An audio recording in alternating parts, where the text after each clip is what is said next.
तो आज हम देखेंगे कि कॉलोनियल पीरियड में यानी ब्रिटिश पीरियड में कैसी थी कि डेमोग्राफिक कंडीशन यानी पॉपुलेशन की कंडीशन कैसी थी, लोगों की कंडीशन कैसी थी। देखो, फर्स्ट सेंसस 1881 में ब्रिटिशर्स ने कैलकुलेट किया था कि पॉपुलेशन कितनी है, टोटल पॉपुलेशन कितनी है इंडिया की, ठीक है। और 10 साल के बाद वो हर हर 10 साल के बाद सेंसस करते थे, सेंसस, ठीक है।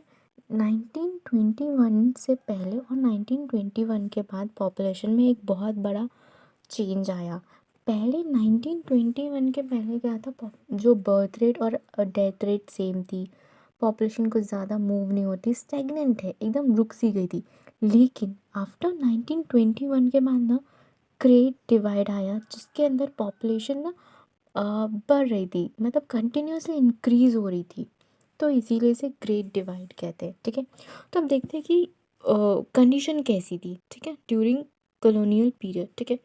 बर्थ रेट हाई था, डेथ रेट हाई था, इन्फिनिट मोर्टेलिटी रेट यानी क्या कहते हैं, चाइल्ड बर्थ के 1 ईयर के अंदर जो इन्फेनाइट की डेथ हो जाती है तो वो उन इनको इन्फेनाइट मोर्टेलिटी रेट कहा जाता है, ठीक है। वो भी बहुत ज़्यादा हाई थी, बस लाइफ एक्सपेक्टेशन जो थी वो 32 ईयर्स ही थी ब्रिटिशर्स पीरियड में, ठीक है।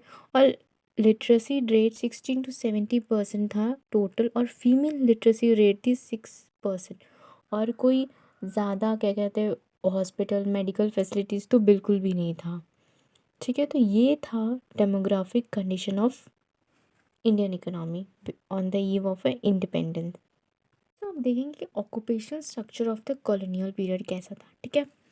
तो ऑक्यूपेशनल स्ट्रक्चर जो था ना, most of the people agriculture work पे ही डिपेंड थे, डायरेक्टली हो या इनडायरेक्टली, ठीक है। 70 to 75% of Indian population agriculture पे ही डिपेंड थे, ठीक है। एग्रीकल्चर ही उनका लाइवलीहुड है, ठीक।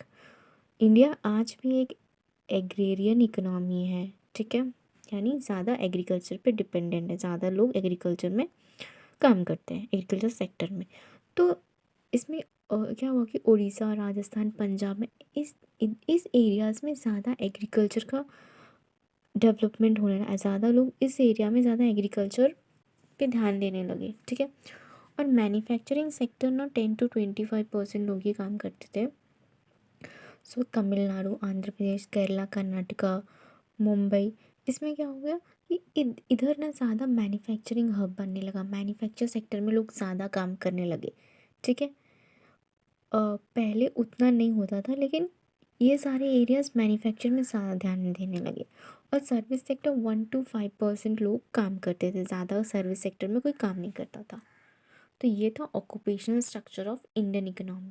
देखो, इंफ्रास्ट्रक्चर क्या कहते हैं, कॉलोनियल रूल का सबसे बेस्ट थिंग इंफ्रास्ट्रक्चर था। उन्होंने जो डेवलप किया वो इंफ्रास्ट्रक्चर हमारे लिए सबसे इम्पोर्टेंट डेवलपमेंट, या कोई भी चीज़ अच्छी हुई है ब्रिटिशर्स रूल में तो वो है इंफ्रास्ट्रक्चर, ठीक है।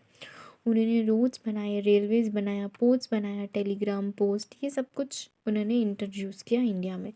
रोड्स बनाने की मेन वजह थी कि वो लोग ईज़िली आर्मी यहाँ से वहाँ पहुँचाए जा सके, रॉ मटेरियल्स पहुँचाए जा सके नियरेस्ट स्टेशन। तो इन सब के लिए वो रोड्स को यूज़ करते थे। देखो, रेलवे को इसलिए यूज़ करते थे कि कोई भी आर्मी को पहुँचाना हो या रॉ मटेरियल ज़्यादा अमाउंट में यहाँ से वहाँ करना, तो ये रोड्स में जाने के लिए ईज़िली नहीं है, रेलवेज़ के लिए ये बहुत ईजी है। तो इसीलिए रेलवे को मतलब इंडिया में रेलवेज़ बनाया गया 1850 में, फर्स्ट टाइम रेलवे को ब्रिटिशर्स ने इंट्रोड्यूस किया, ठीक है। और वो ताकि वो अपने रॉ मटेरियल्स को यहाँ से वहाँ पहुँचाया जा सके और कोस्टल एरिया तक भी पहुँचाया जा सके, इसीलिए ताकि वो अपना रॉ मटेरियल्स लेकर अपने कंट्री जा सके और वहाँ पर उसका यूज़ कर सके। पोर्ट्स बनाया, मोस्ट इम्पॉर्टेंट पोर्ट्स, बहुत सारे पोर्ट्स बनाए, लेकिन स्विस कैनल सबसे इम्पॉर्टेंट पोर्ट था, जिसके अंदर ना जिसे 1869 में बनाया गया, जो इंडिया और ब्रिटेन के बीच में बनाया गया, ताकि इंडिया से कोई रॉ मटेरियल ले जा सके और वहाँ से फिनिश गुड्स इजीली ला सके, ठीक है। टेलीग्राम और पोस्ट उन्होंने इसलिए डेवलप किया ताकि लॉ एंड ऑर्डर मेंटेन करने के लिए।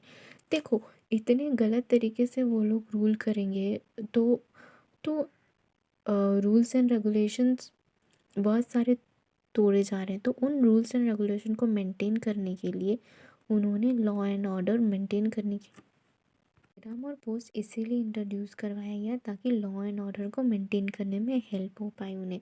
उन्हें कोई भी फरमान सुनाने के लिए उन्हें क्या कहते हैं, ज़्यादा दिन मतलब कोई भी फरमान सुनाए किसी इंसान को जाना पड़ेगा, या टेलीग्राम या पोस्ट से वो लोग लिख कर उसे वहाँ तक इजीली उस एरिया तक पहुँचाया जा सकता है, तो लॉ एंड ऑर्डर जिससे मेंटेन हो पाए। तो इसीलिए इन्होंने ये टेलीग्राम इंट्रोड्यूस किया। तो ये था इंफ्रास्ट्रक्चर, ठीक है।